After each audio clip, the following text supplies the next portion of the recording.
Welcome to There Will Be Analysis. I am Nick Fantana. I'm Josh Tamlin. And we are Omega Level. Omega Level. Omega Level. Omega Level. Omega Level. Omega Level.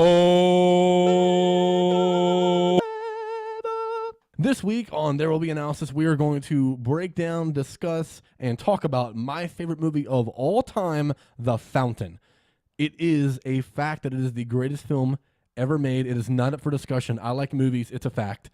Wonderful smut film. Absolutely love the direction. Now we're going to break this down shot by shot. So first scene. It's the true-to-life 8mm. It's just a straight smut film. It's straight smut film. Speaking a little tangent real quick on that, you know what I'm talking about? 8mm, that Nicolas Cage smut movie? Oh my gosh, that's what you were referencing? So when I was young, that came out, right? Like I was probably 13, 14, and my dad, when I lived in Florida, he likes Nicolas Cage. I like Nicolas Cage too. So we went to go see that movie, and it just didn't really occur to him that they said it was rated R. Like, we bought the tickets. We went and watched the movie. We make it about 35 minutes into the movie when the first thing happens, he's like, yeah, we got to leave. So we had to get up and walk out. Okay, we got to go. He's like, yeah, I can't let you see this. We have to leave. Oh, man. Speaking of Nick Cage, check out Mandy. That's all I'm going to say about it. I still haven't seen it. That's all I'm going to say. We got that movie, and he called my stepmom and told her what happened. She goes, oh, yeah, me and like my stepsister Margie, who was older than me. She's like, me and Margie saw that today. Yeah, that's definitely not something Nick can see. You got to learn the hard way. So I tried to watch 8mm when I was younger. I did eventually go back and watch it, and I didn't miss anything. That movie is not very good. I did not like it. Not a big fan. It's better than The Fountain, which is trash. But keep it to yourself. And The Fountain is trash. Yeah, trash. For the longest time for me, my favorite movie has always been Pulp Fiction. It's the movie that really, truly showed me that movies can be more than just entertainment and like comedy. Like, they can be true art forms, right? Not saying that movies that are just comedies aren't art, but at that point in my life, up till like I was 13, all I'd really watch was like Ninja Turtles and Disney movies and stuff. You know, it was just stuff to be entertaining, you know? And I don't think there's anyone that's trying to advocate and argue that the 1990 Ninja Turtles is like one of the greatest films of all time, you know? Like, it's made to entertain kids. Let me go ahead and start off here. Donatello. So up to that point, I just watched stuff that was made for that intention and purpose, right? And then I started getting a little more serious in the film and wanting to watch things. And I went to Kentucky and hung out with my brother-in-law, Dave, and he's really big into movies. And he was showing me all these different things, telling me these movies. And he wanted me to see Pulp Fiction and Reservoir Dogs, but I was 13. He was like, I'm not going to make that decision. You can ask your mom when you get back to the Tennessee if you can watch these movies. And I was like, okay. So he showed me a bunch of other things that, like, you know, like older films from the 70s and 80s that were things that I could watch and like really piqued my interest and made me like really enjoy them. But it wasn't until I saw Pulp Fiction that just fully clicked. Like, I was like, oh man, I'm in love with this. Quentin Tarantino is a family-friendly director. 100%. 100%. 100%. He doesn't add vulgarity. There's no profanity. There's really nothing wrong with his films. Yeah, definitely not at all. So all the way from my first really like love of movies came through up until just a few years ago, Pulp Fiction has always been my favorite movie. And it wasn't until someone had asked me, like probably like 7 or 8 years ago, someone randomly asked me, like, your favorite movie is Pulp Fiction, right? And I went to say yes, and I actually like hesitated. And I was like, well, and I had to like think for a second. I was like, man, I watched The Fountain, no lie, over 100 times. I don't know if I've seen any of the movie more than I've seen that movie. I would hope not. I went on about a 3-month spree where I watched it every night before I went to bed, and I never fell asleep. I always finished it and then put something else on. Are you a masochist? Are you a glutton for punishment? Right, no kidding, that right? Movie is brutal. It's devastating, man, right? Sad. It's depressing as hell. But yeah, it's like I watched it every day, and I thought about it. I was like, man, I really can't not say that it's not The Fountain. Like, it has to be. It's The Fountain. And I said that, and like my buddy, like Matt Palo, was there, and he was like, whoa, what? He's like, not Pulp Fiction? And I was like, yeah, dude. Like, it's The Fountain. It is. I have to admit that. Like, it's because of like nostalgic reasons I haven't moved Pulp Fiction, but my favorite movie is The Fountain. So yeah, anyways, long way around to saying that The Fountain is my absolute favorite movie of all time. Just, I've never seen a movie that gives me the specific feelings that this movie gives me, you know? And for me, I'm a very emotional feeling person when it comes to the film. If it brings emotion and stuff forth from me, even if I didn't think the film, like on a technical level or performance or direction was even that great, it makes it worth watching because it brought some sort of emotion out for me, you know? No, I know what you mean. And it could be any kind of movie. If it does that, you succeeded. You did what you were trying to do. At least for me, you did what I wanted, you know? So that's a reason why there's a lot of movies that aren't conventionally well liked that I really love. And it's like, well, they got me to feel this. So I enjoyed the movie, you know? Yeah, it's all about getting that message across. Exactly. If it hits you, like you were saying, if the texts aren't there, you feel like the direction's a little choppy, they don't feel like the tone of story, but if they have those scenes where it really draws you in, especially The Fountain, man, I mean, there are so many different cut and boom, boom, boom. Wow. It's heavy hitting. I mean, it's from the guy that gave us Requiem for a Dream, so of course the cuts are going to be like, nowhere near that speed, but it goes into these three storylines that really start getting you in. You know what I mean? Like, you start out with the Conquistador. Thought that was really cool. You start off like, I'm like, okay, I'm feeling like I'm watching Apocalypto for a second real quick. Dude, the first, like, while of that movie is all. Yeah. The opening of the movie is completely based in like the Spain times. Bonkers. Just the whole cuts into the thing. futuristic aspect too for a little bit of that. Yeah, and then right after it goes on that. Cuts in between 3 different scenes of the same scene talking to this man. It's a little while into the movie, a good 15, maybe 20 minutes until you actually get like the modern day full on stuff starts happening, you know?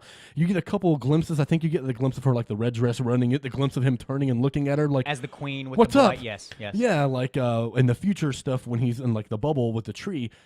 She shows up, she goes, finish it, and he turns and looks at her, and then he's like, what are you doing here? And it shows like the glimpse of him in his office talking to Izzy, and you don't really know what's going on because he's still bald, looks futuristic, but she's all still bright and shiny. Modern, yeah, she's all modern, but she's bright and shiny still, and it's like, okay, what's going on?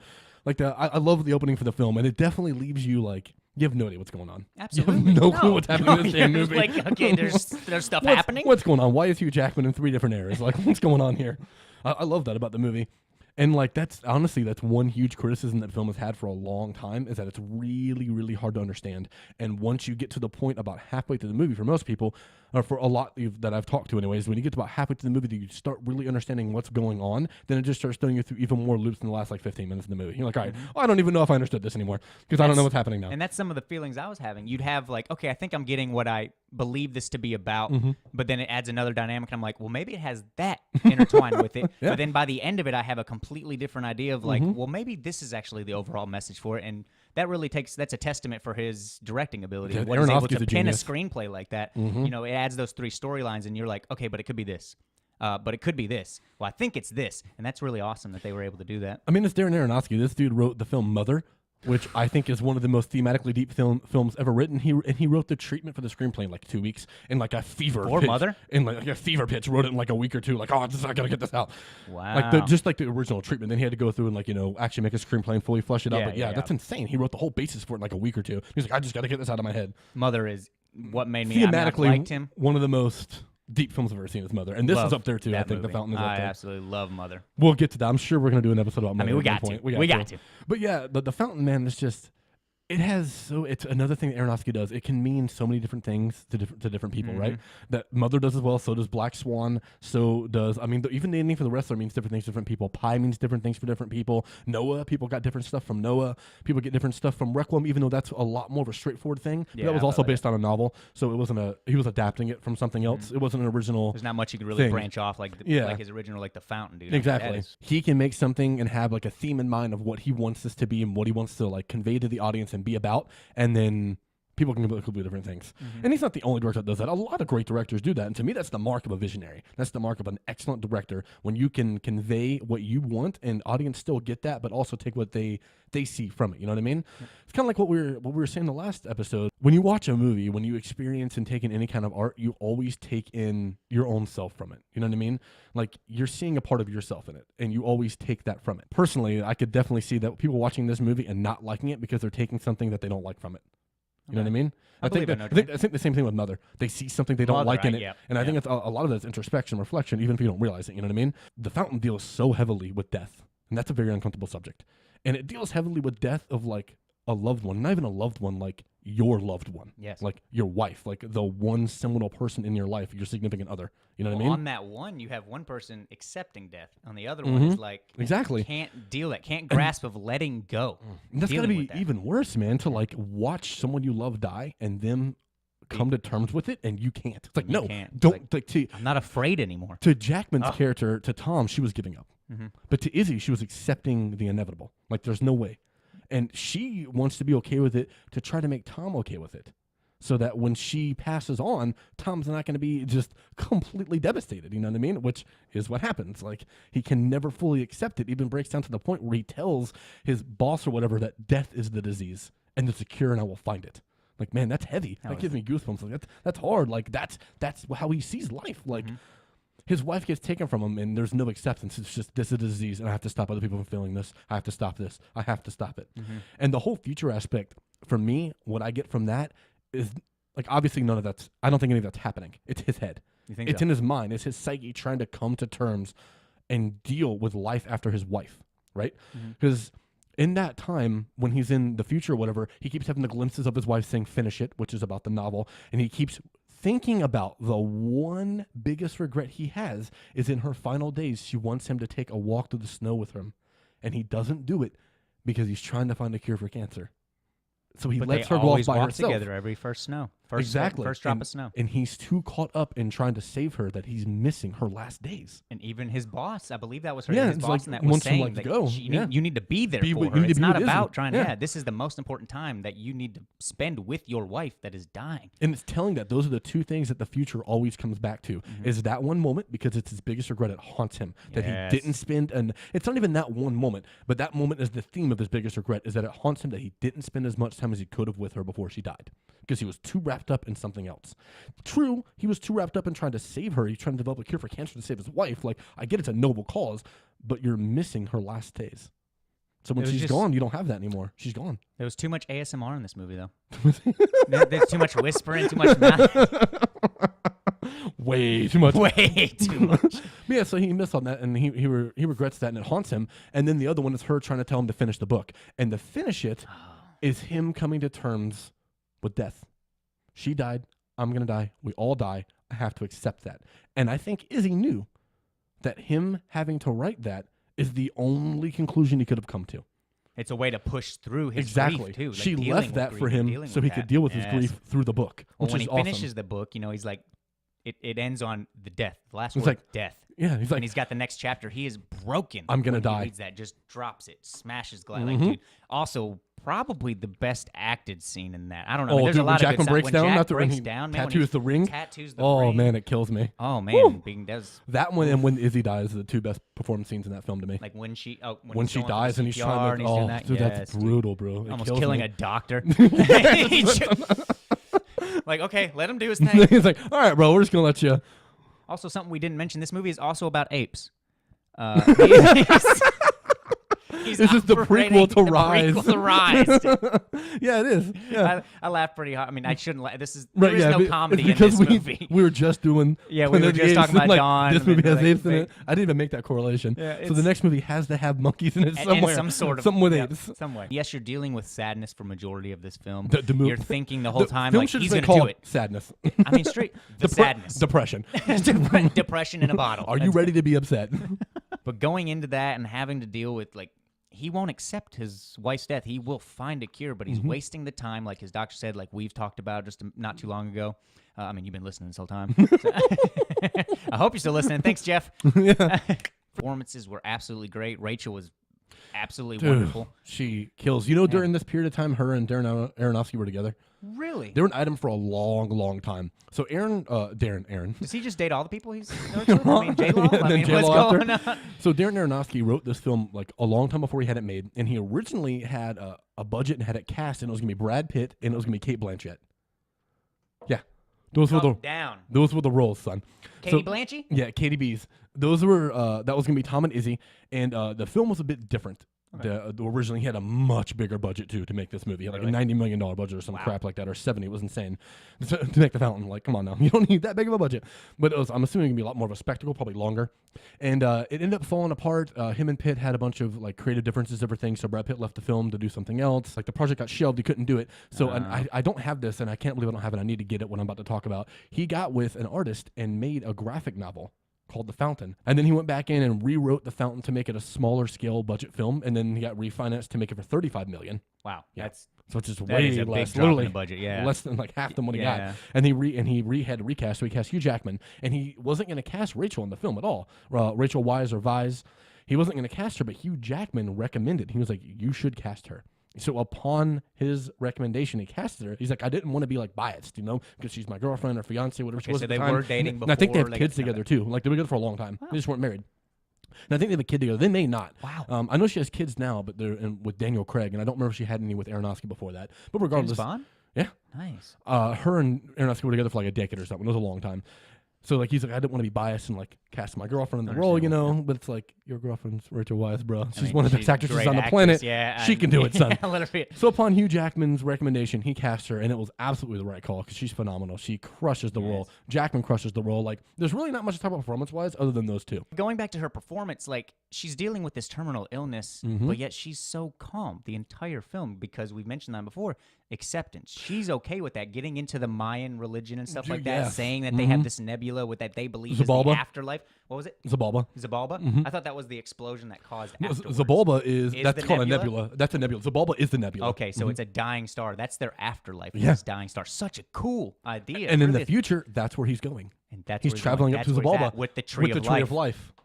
So yeah, I think that the future, obviously, for me, the future obviously did not happen. It was all in his head. That's Tom's psyche accepting death, accepting that life has an end. See, that's death my canon is story. a cycle. That death is the cycle of life, and then all the past stuff is her book. Okay.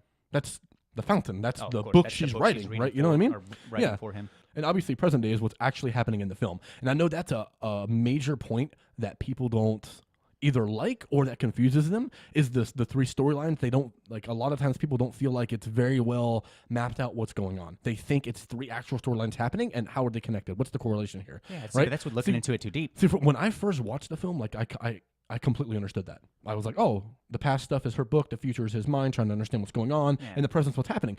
And I was shocked when I saw this movie when it first came out in theaters. It came out here for a week, and I saw it 4 times from Wow. Friday to Monday. So you knew pretty much from the jump that this movie was going to be, like, you watched it from I one was viewing and were mega I know, hyped okay. before it came out. I was already a big Aronofsky fan. I Yeah. loved Pi. I loved Requiem. This was his 3rd movie. I was a big fan of his. Me and my buddy Steve. Strong Steve 3rd Yanka. movie. What's up, big guy? Steve Yanka. He and I were both mega hyped for this movie. And his roommate, who I can't remember his name at the time, but we were mega hyped for this movie. We'd seen the trailer for it like a billion times. We were so freaking excited. We could not wait to watch this thing. And then it came out and we saw it. Saw it 4 times. Tears, man. Yeah, dude, Tears. it killed me. But I understood it to be that way when I first saw it. So then after the opening weekend it happened, I'd seen it 3 freaking times, and it bombed at the box office. Was getting awful reviews from like audience members, awful critic reviews. It was being called like way too complicated, like it didn't make sense. It was too jumbled, and I was just at a loss. I was like, man, people really didn't get it, and like, and I'm not trying to sound like build You are myself up coming like I'm so smart and like arrogant and pompous here that like I understood the movie. Like I get that some people just don't get it. It doesn't make you dumb. You just didn't get it. It's cool. Whatever. Maybe you didn't like it, so you didn't get it. You didn't take anything from it. Maybe it was too confusing for you. I don't know. I know the movie has had a really big resurgence in the past 5 or 6 years and is being seen as like almost an unsung masterpiece. It's been like revisited, and it's definitely not seen in a negative light anymore. It's seen as a very underrated gem of a film that's like bordering on underrated masterpiece, which is freaking awesome for me. Like I love that it's had that like air of revision around it in like the film community or whatever. That's really cool. But yeah, those are a huge point of contention for the film when it first came out. It was like those 3 storylines just people didn't really understand them. And I've shown this movie to a lot of people, and I've had to explain that to a lot of people. So like I know that's an actual thing. Yeah. I had a bunch of people get together one time when it came out on DVD. It was probably about 12 of us got together at my buddy Britt's house, and we all watched it. And I had to explain to probably 3, 4, but probably 7 people there what happened when it was over. But I feel They like just you didn't need get to take your own opinion from it. I feel like that Sure. adds the ambiguous side Yeah, of it. it's where very you're ambiguous in watching the it ending. and you're having these different things. Like I've said when I was watching it again, that I'm like, oh, maybe it's this, maybe it's this, maybe it's this. And by the end of it, I'm like, if you think about it, he's kind of this is about greed. I know that's dark to say with him dealing with his wife like that. About but greed? He is selfish in this. Oh, movie. he is selfish and He is greedy. very selfish. Yeah, And at the absolutely. very end, he's trying to get the tree of life. Man, It's very selfish and greedy. And even in the didn't end, want to die. He's boom. The tree of- fighting death. He's Exactly. the inevitable. That's what You're he trying is. to fight the inevitable. he's Man. flying through space to go to Zabalba, the afterlife, where you go when you die. He's not dead yet, so he can't go there yet. And I have always thought he's going to Zabalba to try to save Izzy. Exactly. He's going to bring Once her back. again, He's fighting taking death. the tree of life to Zabalba to give it to Izzy to bring her back to life. He just But won't on the way accept. there, the tree of life is dying. And he's even saying, like, you're going to be okay. You're going to make it. We'll be fine. We'll be fine. He's trying to get to Zabalba. He's trying to, like, hoping the tree of life will last long enough. It's keeping him alive so he can get there and hopefully resurrect Izzy or whatnot and get her back to life, right? So yeah, even still, like in the future, he's still fighting it. He's going to the afterlife with the tree of life, the cure for death, and trying to fight death still the whole time, even in the future, which is his mind. Well, that's the thing, the cure of life. When he finished the chapter, he has the conquistador get into this next form, Yeah, this exactly. other higher entity. You know, he basically, I wouldn't say he's a god at this point, but I No, mean, but he's like evolved. he's Yeah, evolving he's to like, a higher life form. like- Kills the Mayan. He gets into the actual tree. It reveals itself I because love you real need the quick, when blood. he kills the mind, it turns into the future self of him like levitating while Yes, he's like, boom, meditating. that I was like, super, oh, like, whoa, that's what's going whoa. on? That was But dope. then cuts back to Conquistador, and he sees finally the tree of life. Sees this sap. You know, he uses it to heal the cut that he had, and he drinks from the sap. also showing the greed aspect. He just didn't want that. He didn't want to use it for something else. He's like, oh, I'm going to keep I want to myself. live forever. I'm going to live He's forever. there to bring this back, just to bring To the his information queen. back to the queen. It's not even for him. It's not even for him, An but his immediate greed. first thought. Exactly. Immediate greed. Human nature. And then the tree of life does make him live forever, but it reincarnates him as plants around the tree of life, which in that little pool will never die. In which the Mayan said, he said, spill my blood to feed the earth. Is that what he said? I can't remember the... Something to that effect. But that could also hint at that it's not for people, it's for the earth. Exactly. And hence, when he swallowed it and when he healed himself, He got turned into the earth. became plants. He was growing in the base of the tree. He became the roots. He became the forest that it surrounded. Like, Which, in turn, Which would was make the sense. tree of life, which gave him eternal life, reincarnated him into that. So yeah, so he writes that ending, and like, in a sense, that kills the conquistador. It ends his story, right? But he regrows back as plants, which also takes back into what Izzy told him earlier in the film about planting the seed over the grave. Which, like, when she was on her travels, that's what, like, the guide that was showing them around was telling her, was this story about how they planted a seed over, I believe it was his father's grave, and it grew into a tree. And he's like, they're not there anymore. They're growing into this tree. You know, it's like reincarnation through the earth, which he does in the end of the story. which is really Reincarnation nice. through the earth. And then in the end, he goes and plants that little acorn, not acorn, but that seed. He had a seed. He put it plants right near that her seed grave. near Izzy's grave, right? That's the acceptance of death. And then it goes into shows the future, and she shows back up again. She's like, finish it. And he's like, okay, like, I will. And then he finishes the novel, and it comes back to the future again. And him finishing the novel is him coming to the realization that I have to accept death. Death is a part of life. That's just how this cycle goes. And so, like, in the future, he's like looking at the queen of Spain, and he's crying. He's like, I'm gonna die. I'm gonna die. That's He said he will die That's for the Spain. ending. Yeah. And he's like, I know you will, Knight. Yeah, I know you will. But he's, yeah, I'm going to die. And then he climbs up the tree and goes into space with the bubble around him, and then gets sucked up into Zabalba, which is him dying. It's going to Zabalba. He leaves the tree behind, so he can't eat it anymore, and he gets sucked into Zabalba. I'm going to die. So that's the end of the film, is the resolution within himself of life has an ending. And the story And I have to came full accept it. circle with acceptance. Exactly. So you go I have through to all these accept things it. that we mentioned. Exactly. then And he boom, finally accepts it. It's finally literally the accepted. grief. The film is the process of grief. Absolutely. That's what it is. And that's why I want you to watch The Babadook. Sorry to go off topic. Oh, is that what that is too? Just watch Oh, it. dope. I need to see that, Yes. actually. I've been really interested in seeing that anyways, because apparently Essie Davis is just fantastic in it. The mom. Oh, my goodness. The mom. Great child performance, Is too. it? Nice, Absolutely. Nice. But yeah, so that's and what you were saying earlier about Izzy she's accepted. She is accepting, but in the beginning she's not. Because when she's in the tub, like, so he comes home and she's outside They had watching that was watching the stars and stuff. Dude, that scene breaks my heart every time when he Couldn't feel realizes it that she's anymore. not wearing shoes. My immediate first thought when I first saw the movie was, oh man, she can't feel the cold. And I know that's something that happens. You lose like your you're feeling your nervous system, and that's like very late in the stages. Like, it's really bad when that She's happens. felt it for a while. He Yeah, said. She and said, then when she's in the tub, she's like, heat the sponge up for me. He and, went and he looks and he sees the steam coming off the water, and he heats it up, and he gives it to her, and she can't feel it. And he's like, it's happening for a while. I'm scared. So at that moment, she's still afraid of dying. But I think she's more afraid of leaving Tom than she is of, like, leaving this earth. I she think made a dark joke in there, too. she's a dark afraid humor. of leaving him. Losing his ring. Yeah, Like, what is yeah, she, a well, yeah, redhead? dude, Like, and man, he does not like no, that. He did not. He's immediately walking out. And she's like, Yeah. stay. Yeah, and she pulls him in the tub, and they have In that the nice little boots. moment, God. which is cool. And This then, movie makes you cry. dude, it's so upsetting. It's so freaking sad. But then, yeah, so like, and then she eventually does get to the point where she's accepting, and she tells him, like, I'm not afraid anymore. Like, I accept this. I'm not afraid anymore. And then she gives him the book. She wants him to finish it, and then she dies.